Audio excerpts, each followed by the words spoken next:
You know, it's not hard to see that there's this great imbalance and that things aren't right.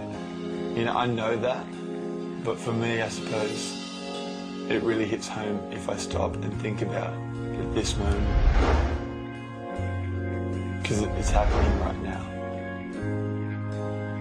In the same moment, you have, you know, a generation who are sitting around entertaining themselves watching reality television, which, to be honest, is anything but real, while you have a child who is being prostituted behind closed doors and robbed of their innocence.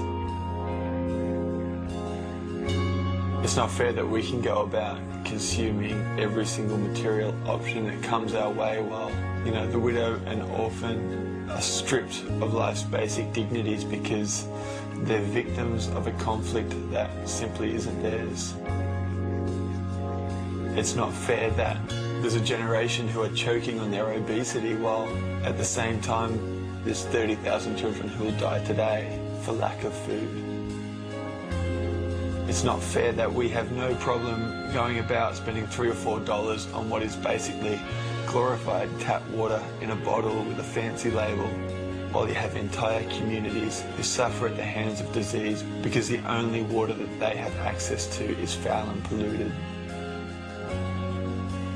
It's not fair that we, you know, can sing and dance and jump around in our freedom and in our liberty while at the same time the slave remains captive, out of sight and out of mind.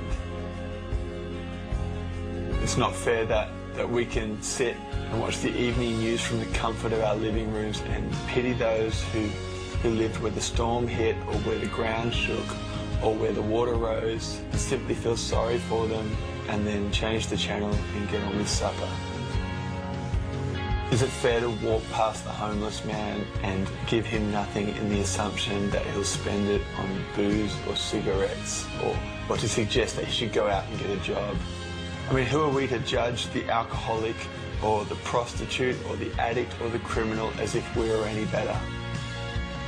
Who are we to forget the downtrodden or the oppressed or the marginalised while we go about chasing the dream?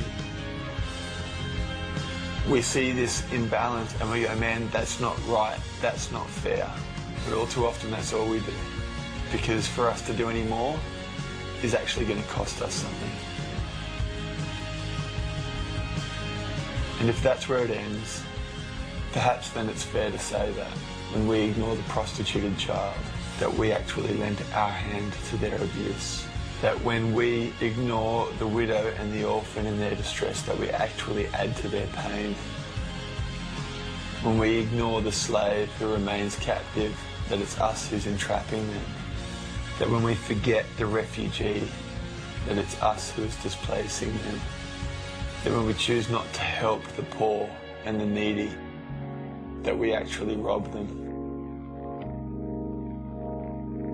Perhaps the only fair thing to say is that when we forsake the lives of others, we actually forsake our own.